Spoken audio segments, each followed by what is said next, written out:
ตัวละคร NPC ตัวนี้เลยโอเคถามแล้วมันกันลั่นแล้วเนาะถามไปเบิดแล้วเนาะถามมวยซัวไปเบิดแล้วตัวใดบ่ได้ก็บ่ต้องถามแต่เฮาบ่เฮ็ดเนาะภารกิจอันนี้เฮาหลมมั่ว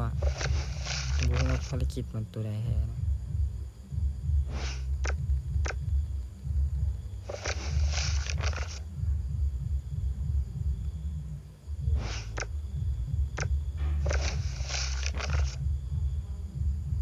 อ้าว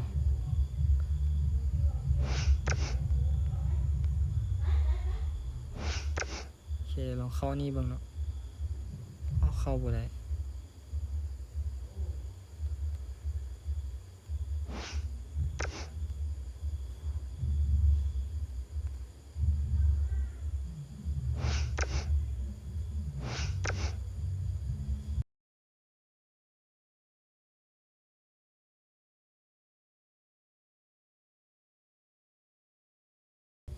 เจ้าย่างมาตามมานี่เนาะ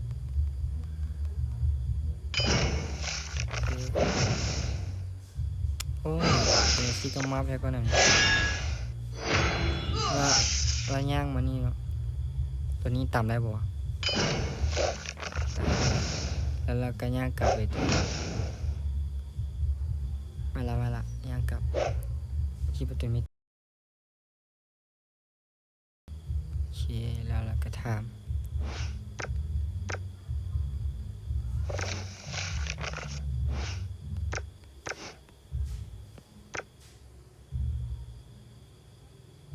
แล้วเราก็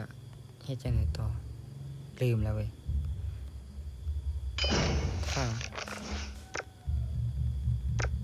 ถามก่อนเนาะยังค่อยมาตามเกียร์ค่อยลงภารกิจบ่เฟลบ่ล่ะ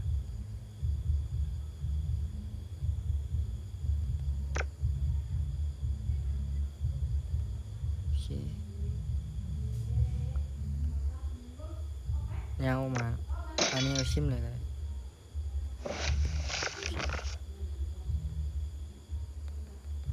อ้าวเน็ต5นี่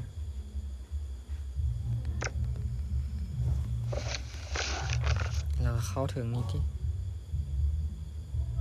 อ๋อคือเข้าบ่ได้เว้ย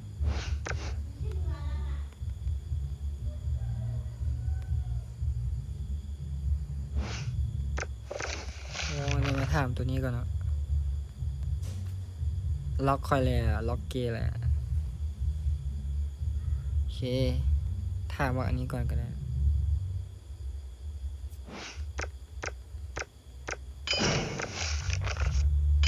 อันนี้นี่เอาเสื้อมาเลยย้านมันเก็บเอาของเขา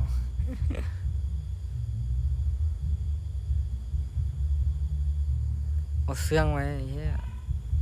เอาเสื้อนะเอาเสื้อ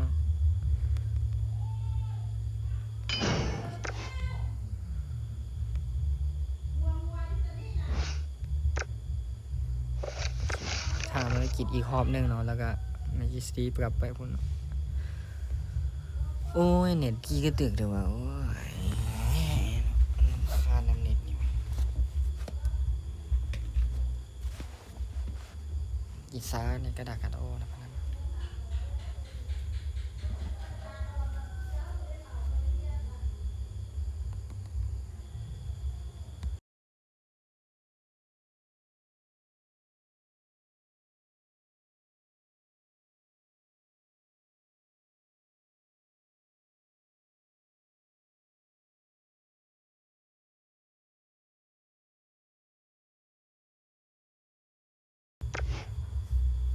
แล้วก็ถามตัวนี้เนาะ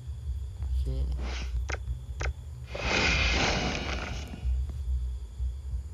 หลังจากนั้นก็ยังไป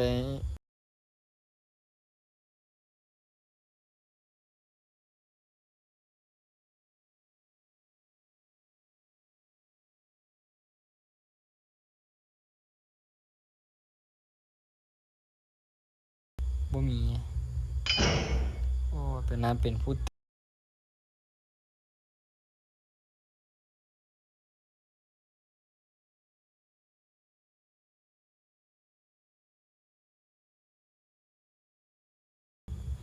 หลังจากเขาคีย์ประตูมิติมานะก็มาถามครับเนาะ สำหรับสายฟรีได้ย่างเอา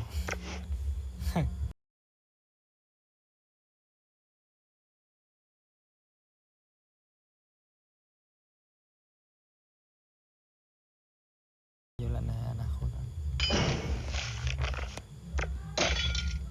ลอง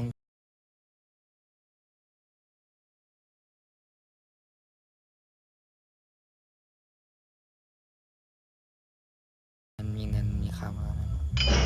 แล้วเขาก็ถามเนาะถามในละกัน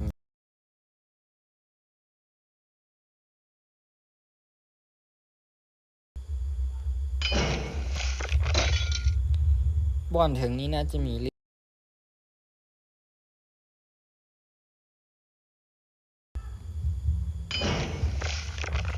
โอเคแล้วก็แรงขึ้นไปถึงต่อ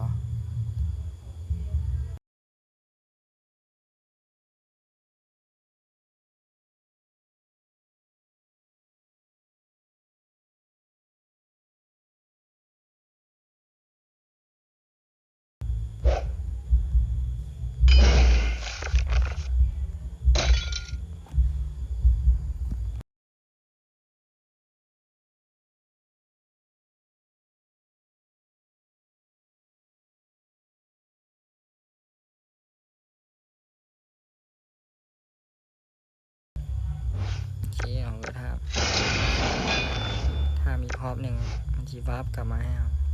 แล้วเราถาม NPC ตัวนี้เนาะให้ถามเลยบุถามบุได้เลยผมก็ประมาณนี้แล้วเราก็ย่างกลับเมืองมา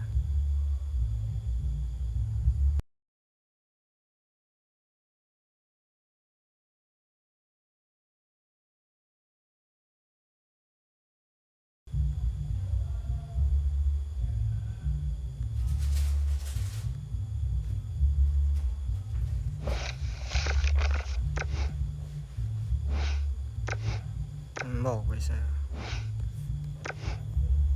คลิปนี้มีอย่างสักนี้นะ